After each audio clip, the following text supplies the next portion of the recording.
Welcome to the Western Montana Fair. Hi, my name's Karen Bonomo. I'm the manager, and I'd like to tell you a little bit about what the exciting things that are happening this year at our 2002 fair.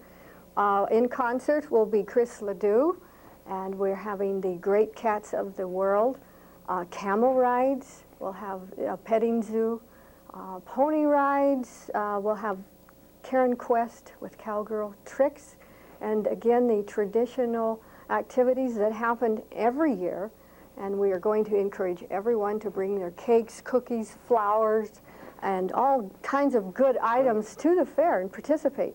We're going to have a carnival. Of course, the big carnival. Lots of fun rides. I'm Jim Sadler. I'm the superintendent of the floriculture building.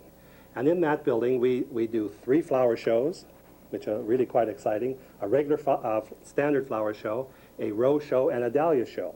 And we also have at the fair the other open classes. What do they call that building that where they have all the quilts and things? The home arts. And then we still have all the cooking and the art and the painting and Culinary, photography. Right, a lot of exciting things. Things that where you can bring your children and the whole family can participate. That is probably one of the major things in our county, and this is how we participate.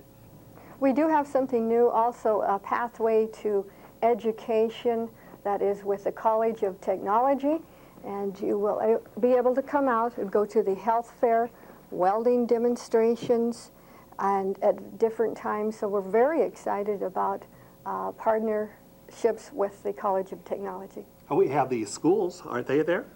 Yes, schools. Yeah. All the school displays, all the children's artwork is going to be on display, which is really quite exciting. Mm-hmm. I remember going looking for my children's, and they were always so happy to see their items at the fair. Absolutely. We can't forget the livestock and the horses, parimutuel horse racing. Oh, yes. 4-H, FFA. Rodeo, Bull-O-Rama. I mean, something for everyone. We'd like to encourage everyone to come out and enjoy the Western Montana Fair. We have 4 extra days of horse racing, which begin July 27th, and then the fair begins on August 6th through the 11th. So come out and join us. Our theme this year is Come and Get It.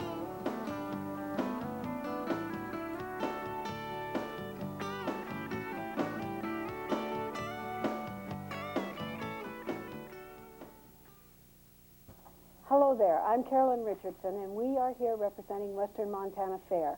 I'd like to introduce you to Peggy Holt. Peggy is from the Missoula Quilting Guild, right? That's correct. Yes, and she's going to explain to you a little bit about what the judges are looking for in home arts. That's your quilts, your needlework, hanging pictures that have been crocheted and embroidered. That's and correct. that sort of thing. This is, the Home Arts Department is very new to me, and so we're going to learn about this together. But first of all, I wanted to mention to those of you who are outside of the Missoula area that this is the Western Montana Fair, not the Missoula County Fair or the Missoula City Fair, but Western Montana Fair. We cover 7 counties, all the way from the northern part of the state to the southern part of the state, east and west in the western area. We would like to see items coming into the Home Arts Department from all over our beautiful Western Montana. Peggy, first of all, our fair, of course, is going to be the 7th through the 12th of August, and the people who would like to enter should have their items with us by the 30th or the 31st of July. To be judged and categorized for the fair. Can you tell us a little bit about what the judges are looking for in the quilts?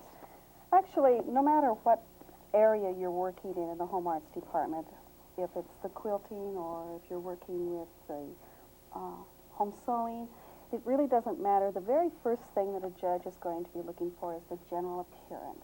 And they're going to be looking for, in general, is it clean? Does it have a showmanship condition to it? That means free of your pet hair, free of smoke, no stains on it, so that it is a pristine situation and in that kind of condition. So they will always look for those things first. What is the initial impact of the item that they are looking at? Then they'll go into the workmanship a little bit. And that will probably be where the major part of your judging will take place. And in this area, then they're looking for loose threads, they're looking for evenness of tension. Have the stitches all been made equally long or short? In particular, in the quilting, they're going to be looking for sharp points. They're going to look for square corners, which all indicate precision in cutting or in planning. They'll look at overall color to see that things are lovely balanced and the color will be carried through properly on a quilt. They'll look for puckers or pleats where it indicates that they've not been pressed well.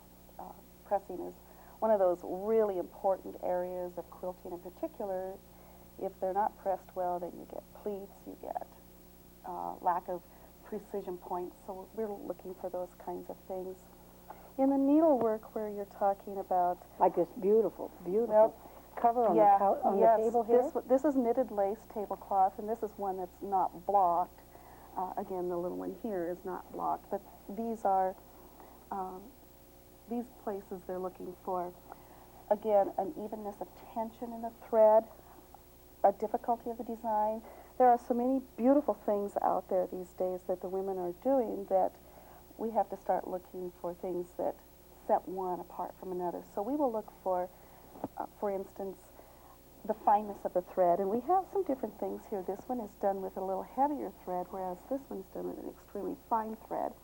And if all other things were equal in that judging category and you had two things that were really perfectly done, you would probably go to the blue ribbon with the one that was done with a finer thread because it is more difficult to handle than something that is a little bit heavier.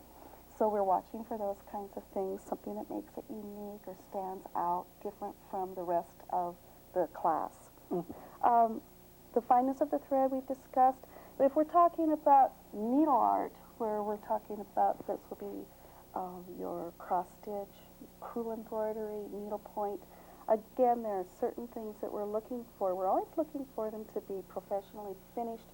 Even if you personally finish them, do your own framing, it still needs to look professional. So consequently, we're looking for straight lines on the background fabric. I think you can see this piece over here is a linen piece. And that one we're looking for it to have very straight lines in the matting. Backings should be, mattings and frames should all enhance the work. So I see you have a very good hook on the back here. There is a very substantial hook on the back, and you might also notice on the back of that it's covered in muslin as opposed yes, I saw to that. the paper. Yes, here. We try to encourage people to do that because the paper encloses the entire work, and if it is not allowed to breathe, it will become brittle. So unless you have used really good archival types of papers, which normally they do use today, we still recommend that you are putting on the muslin. That will not be judged against you one way or another, paper or the muslin works. However, this one on the back is not finished, and that would be judged down if you got to a place where, oh my gosh, these are exactly alike, what am I going to do? Well, then you begin to look to see how they presented their work and what they did to make it stand out a little bit more. So we watch for those kinds of things.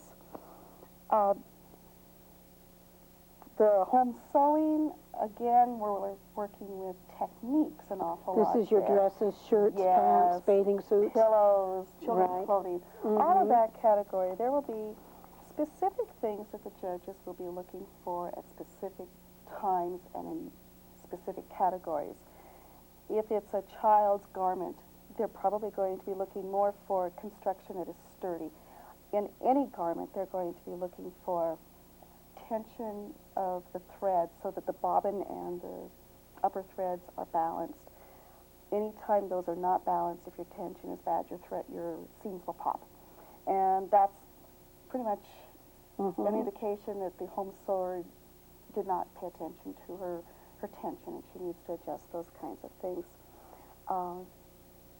Looking to make sure that such things as interfacings are appropriate, finishing of hem lines, trims. So those are all just real general. Now then, what sets one apart from another. If you have two pieces that are equal, in a quilt, a judge is going to look to see what you've done that's different. You know, have you found a really marvelous color combination that's different from the norm? Have you maybe tied it in such a way so that the ties make a pattern, or have you used thread as opposed to yarn? Anything that sets it apart and makes it more interesting or makes it look like you have given it some thought. Now, the quilt right behind your head Yes, here. this one here. This one here. That was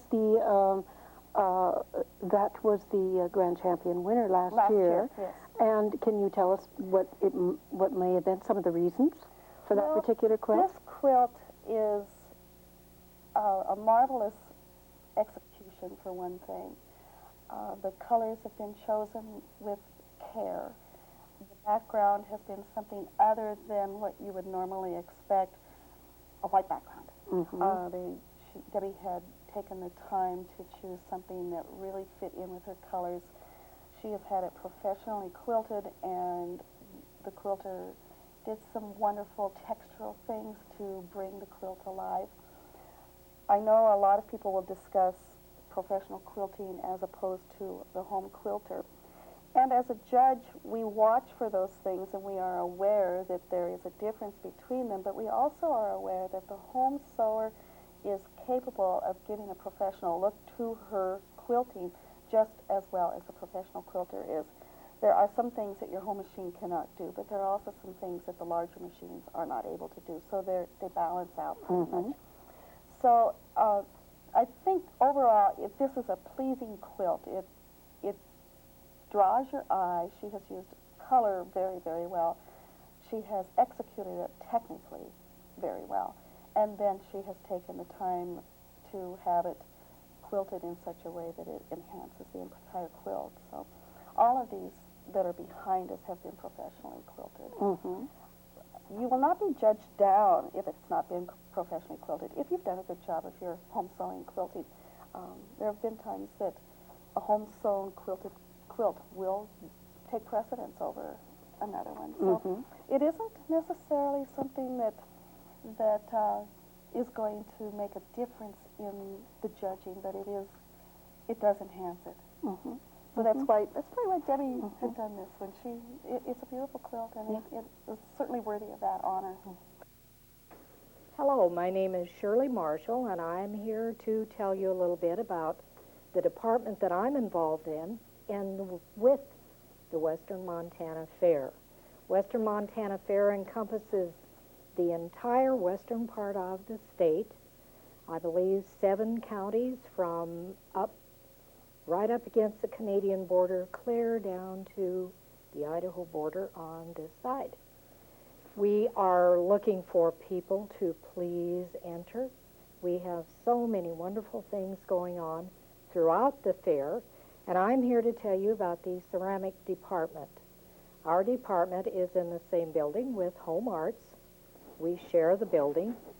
And my part of it is the ceramic division. In ceramics, we have not only ceramics, we have china painting, we have the ceramics, of course. We also have pottery and dolls. Dolls are the big thing now. They're very, very popular. And I'm going to tell you a little bit about the judging process of all of these aspects. Let's begin with the ceramic part of it. What a judge is looking for in the ceramic division is cleanliness. These are all molded in molds. The clay is poured wet into a mold, and then it's dried for a certain length of time, and then unmolded. What the judges look for primarily is seam marks, and you can pretty well tell where the seam would run in these. And when they come out, they have to be hand cleaned, And you should not see any mold marks or seams any place in this piece. They will also look at the bottom of a piece, and that's very important. A lot of ceramists forget to clean the bottom of their pieces, and they do mark them down drastically. They will look for adaptation of color, how well the colors would blend with this particular piece. This piece is a little bit unique in that it is made of ceramic, again molded, so the judges look for the mold mark, and of course there aren't any. So this piece judged very highly. The bottom is clean. You can't see any mold marks there, or even stilt marks. But this piece, after it was glazed, was actually china painted. So we have two totally different techniques involved in this. The dog and the background was china painted after all of this, the ceramic piece itself, was fired and glazed. So this lady got a very nice ribbon on this particular piece. This piece was very difficult for this person to clean, in that you have all of the little feather divisions within this swan's wings. And there is not one area where you can see a seam mark, nothing. So this piece also got a very nice ribbon. Now let's move on to the china painting. China painting is done on bone china, or it can be hand-poured bisque. This piece actually is a Bavarian tray. It was hand-painted and fired many times to attain the depth. What the judge will be looking for in a piece like this is the contrast. Not only in the leaves, the flowers, but the background also, so that you have a pleasing contrast. In a perfect china painted piece, you should be able to see at least 5 values. In other words, differences in the shade of color, going from the lightest to the darkest.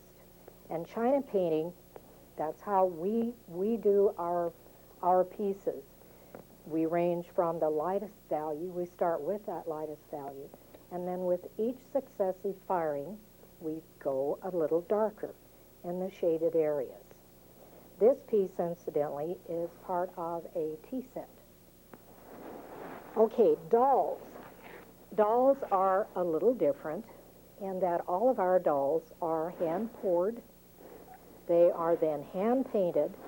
And what the judges will look for in a doll, especially one like this, she is an entirely china doll. Her entire body is china. What they will look for, and I'd take the suit off, but she doesn't have an undie on, so. They will look for how well the legs and the arms fit within the sockets. If there are any rough areas where it might hang up or cause chipping, they will look for that. Then they go to the painting, and they'll look at the little faces. And this piece was done by a very elderly, dear little friend of mine in Portland, Oregon. And if you can see really close, her eyesight is not all that well any longer, so her eyebrows are quite heavy, and her eyes, her little lashes aren't quite perfect. But because of this lady's age, at our China show in Portland, she got a blue ribbon on this. This particular one, the head was hand-painted and then fitted within the stuffed toy's body. This was done by a professional. And in judging something like this, they would look on, now this one has different eyes. These are glass eyes. And what the judge would look at in this particular one would be, are the eye sockets identical? Is one larger? Is one smaller? Are they offset, or are they perfect? These are actually artificial little eyelashes. The judge would look to see, do I see glue on that eyelash? Is it perfectly aligned? Is the color on the lips, on the cheeks, does it fit well with the way this person has used this head? And she would have received a very high score on this. Another part of china painting is the glass, the traditional old-fashioned glass lamps. And we have a separate category for the glass. Serviceable pieces such as this, tableware glasses, water glasses, all of that can be hand painted. In this department, we have categories for very young children. We've had entries age 2.5 on up. We have handicap division, we have senior citizen divisions, and even those we break down so that the younger seniors can have a chance also. So there are cash prizes, of course. So we're encouraging everyone, please come on down. I'm Carolyn Richardson, and I have with me here Janelle Sancelli, and we're representing at this moment the Fine Arts Department of Western Montana Fair. Your fair, the fair for all the people of Western Montana. The Fine Arts, of course, deals with the paintings, your oils, your acrylics, watercolors, drawings, pencils, ink. We'll also have pottery and leatherwork, woodwork. Mention Some sculpturing, that's right. There woodworking, woodworking, furniture. furniture, that's right. And it's open class, men, women, and children. One of the things that we wanted to mention to you is that it's important that your item be sturdy enough to hang.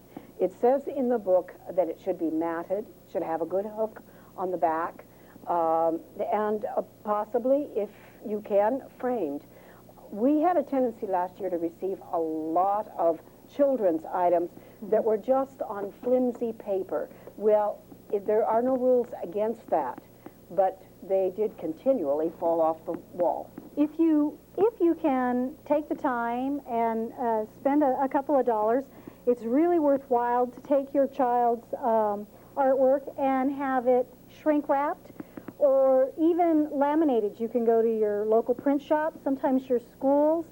If you have a chance to go by your kids' school, you can actually have some of their stuff laminated there, and it will hold up to the constant traffic and public viewing much, much better than if it's just the bare paper. People love to touch. It is a crowded area. You know, you have sometimes large crowds, 2 or 3 people abreast walking through. Right. Will bump these items, knock them off the walls. You'll see here some items that received ribbons last year, some that did not. We love to see all artwork, all hundreds and hundreds of pieces of artwork. The chicken down front here won a blue ribbon, the big rooster. That was a birthday present to me by my sister. And some of these items here, such as this one here, did not perhaps win, or this little boy's one here, a blue ribbon, but they were so unique to the crew, to myself, that sometimes these items will receive a special award, such as the MCH award, Makes Carolyn Happy. Right. This one received a Makes Carolyn Happy, as did this one. I remember the little boy that painted this picture. The moment he handed it to me, it really struck my heart. And though he did not receive perhaps a best of show, he certainly did with me. We just want to encourage you to enter the Fine Arts Building and make sure that the art is as sturdy as you can possibly get it to be when you bring it into us. This little boy here, when he brought this item in, I asked him if I could purchase it. And he talked it over with his family, and he told me yes, that he would sell this to me for $10. $5 for him and $5 for the fund that was being gathered up at the fair for people who were suffering from the fires last summer. I thought that was a very sweet thing that that young man would do. This particular piece here, of course, a child's piece, you might turn it around, Janelle, and show them. It's got a good sturdy hook on the back. It's not about to fall off the wall. And that's really important. And if you do take your kids' artwork to some place, whether it's a craft store or whether it's a printer shop, usually they will put that hook on there for you at no additional charge. So that's really worthwhile to do because tape and such just doesn't hold up to the dust and the conditions of the fair. Did you notice all the chickens, Janelle? Yeah. Yeah. I am a one-dimension gatherer. I gather roosters, as you can see. We would like you to see that this is the fair book, the Western Montana Fair book. They want you to look for this in your grocery stores. It will be out very soon. Janelle, is there anything that you can think of that I may have forgotten? No, just bring your art. And All ages, Yes. from the age of 3 to 103. yes, Yes, and also special categories for the handicapped. yes. And we would like to see all of those items in. Oh, yes, and we do have, that is one thing that has We been have a special reminded. category for people who have collections, whether it's coin collections, That's right. stamp collections. Yes. Cars, little metal cars. Little cars, that's right. Dolls. Dolls, One girl brought last year a collection of vintage clothing that's right. and antiques. We have an antique category. Yes. And so if you, and we have a very safe place to keep them, so for you not to worry about your antiques. Actually, for you not to worry about any of your fine arts, because the building is patrolled and cared for very closely. And we do hope to see you there at Western Montana Fair.